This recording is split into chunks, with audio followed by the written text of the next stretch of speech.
पहले इंडिया में काफी लिमिटेड इन्वेस्टमेंट ऑप्शंस थे like FD, PF, stock market, but of late market में ऐसे कई सारे इन्वेस्टमेंट ऑप्शंस आ गए हैं जो आपको इन सब से better returns देते हैं. All these options give you a return of 12 to 18% and none of them have the risk of stock market. In this video, we're going to discuss about these options, their pros, cons and risks. सबसे पहले बात करते हैं invoice discounting की. Let me explain you in simple words how this works. Let's say मेरी एक factory है जहां पर मैं गाड़ी के इंजन के कंपोनेंट बनाती हूँ और एक कंपोनेंट मैं मारुति को सप्लाई करती हूँ. एक तरह से मैं मारुति की सप्लायर हो गई. अब होता क्या है ना, जैसे ही मैं ये बैच सप्लाई उन्हें करूंगी, मेरी जो पेमेंट है मारुति 4 से 6 महीने बाद करेगा, यानी कि जो मेरे इनवॉइसेस हैं वो 4 से 6 महीने बाद क्लियर होंगे.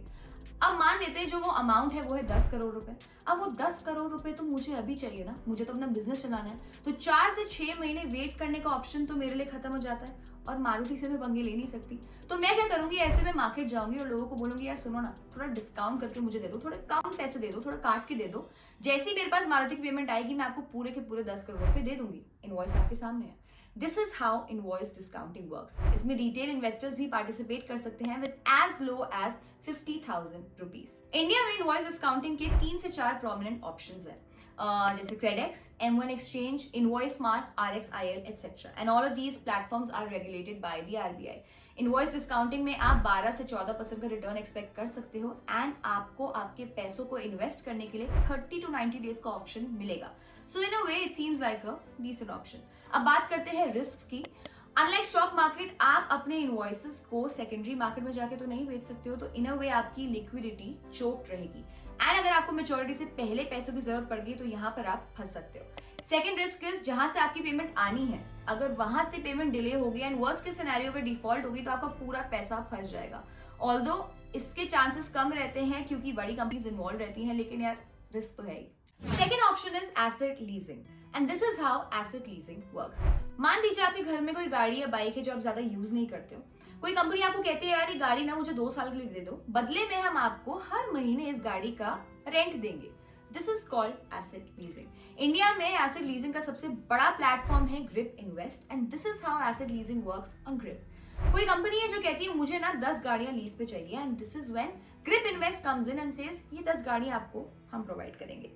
Grip collects money from investors like you and me and जैसे ही उनको कंपनी से हर महीने वो 10 गाड़ियों की पेमेंट आनी शुरू हो जाती है, ग्रिप अपना कमीशन रख के बाकी पैसे बचे हुए इन्वेस्टर्स में बांट देता है. As per Grip, you can earn between 16 to 20% IRR, but in our experience, आप 12 to 13% ही कमा पाओगे after adjusting for the fees. अगर हम बात करें इस ऑप्शन में रिस्क की, तो this is not regulated by the RBI. Also, there is a very high chance that the buyers will default on the lease payments. Also, 2 साल बाद एसेट की इतनी ज्यादा डेप्रिसिएशन हो जाए कि इनिशियल इन्वेस्टमेंट ही रिकवर करने के लिए पैसे ना पूरे पड़ पाए. Next in our list is fractional real estate. या कमर्शियल रियल एस्टेट में इन्वेस्ट करने के ना 3 ऑप्शंस होते हैं, REITs, buying physical property and fractional investing. पहले 2 के बारे में तो आप सबको पता ही होगा, बट ये जो थर्ड ऑप्शन है फ्रैक्शनल इन्वेस्टिंग, इसके बारे में थोड़ा सा समझ लेते हैं. जनरली कमर्शियल प्रॉपर्टीज काफी एक्सपेंसिव रहती हैं, तो फ्रैक्शनल इन्वेस्टिंग में आप उस प्रॉपर्टी का कुछ हिस्सा खरीद सकते हो. फॉर एग्जाम्पल, अगर कोई प्रॉपर्टी है 2 करोड़ रुपए की और अगर आपके पास 40 लाख रुपए इन्वेस्ट करने के लिए, तो आप उस प्रॉपर्टी का 20% ऑफ द पोर्शन ओन कर सकते हो. अब आप सोचो कि यार वो 80% का क्या. This is where platforms like property share, yieldwise come in. They will make things easier and simpler for you. वो सारा operations, paper work and maintenance handle करेंगे for a small fees. Fractional investing में आप 10 से 15 lakh invest कर सकते हो and you can expect returns of 15 to 17%. The negative aspect of this option is that this fractional investing is neither regulated by SEBI nor RBI, so this makes this option very risky. SEBI almost सोच रहा है इसको regulate करने की, लेकिन जब तक नहीं होता तब तक तो ये रिटेल इन्वेस्टर्स के लिए काफी रिस्की है. Fourth option in our list is P2P lending. We are sure आपने इस ऑप्शन के बारे में कहीं ना कहीं से तो सुना ही होगा. P2P लेंडिंग में आप 12% तक की रिटर्न्स एक्सपेक्ट कर सकते हो. इंडिया में P2P लेंडिंग के 10 से ज्यादा प्लेटफॉर्म्स हैं like lending club, लिक्वी loans, Bharat पे, क्रेड, फेयरसेंट एक्सेट्रा, बट रिलेटिवली कम ही ऐसे प्लेटफॉर्म्स हैं जो कि सेफ हैं बाकियों से. फेयरसेंट तो बिल्कुल भी सेफ नहीं है क्योंकि उसके जो एनपीएस हैं वो ही 10% के आसपास हैं. लेंडिंग क्लब के भी जो एनपीएस हैं वो 3% ही हैं. BharatPe, Cred and MobiKwik are relatively better with low NPS. अब बात करते हैं इसके रिस्क की. या like fractional investing in real estate, P2P lending की भी एक बहुत बड़ी प्रॉब्लम ये है कि it is neither regulated by RBI nor SEBI. इसके अलावा इसमें एक बहुत बड़ा रिस्क है जो कि है इसमें ओपेकनेस काफी ज्यादा होती है। Let me explain how this works, what it means.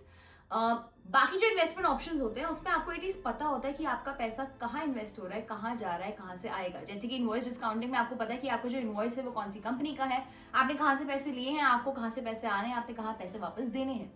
Fraction real estate में आपको पता है कि आपने कौन सी प्रॉपर्टी में पैसे इन्वेस्ट करा है, कहाँ है वो प्रॉपर्टी, कौन सा बिल्डर है, etcetera. But this is not the case with P2P lending. इसमें आपका पैसा कहाँ जाता है आपको पता ही नहीं है, आपका पैसा कब आएगा, आएगा भी या नहीं इसकी गारंटी नहीं है।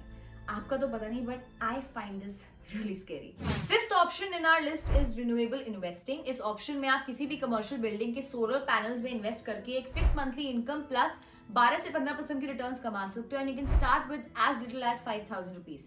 इंडिया में से 2 प्लेटफॉर्म्स हैं जो इसको सपोर्ट करते हैं, ग्रिप इन्वेस्ट एंड सस्टवेस्ट। The best part about this option is कि आप इसमें इन्वेस्ट करने से पहले प्रोजेक्ट के सारे documents like financials, licences etcetera देख सकते हो and you can take a call on individual projects.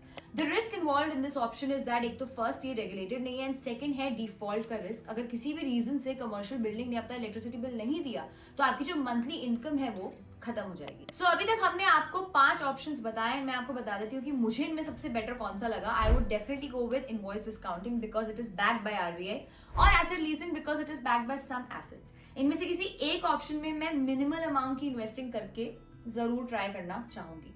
अगर आप भी इनमें से किसी ऑप्शन में इन्वेस्ट करना चाहते हैं so please read up a lot before investing. अब हम बात करते हैं हमारे लास्ट ऑप्शन की विच इज फार्मलैंड इन्वेस्टिंग। इसमें आप 15% का फिक्स रिटर्न कमा सकते हो, दैट टू टैक्स फ्री। हमें ये इतना ज्यादा इंटरेस्टिंग लगा कि हमने इसके लिए एक अलग से डेडिकेटेड वीडियो बनाई है which you can watch right here.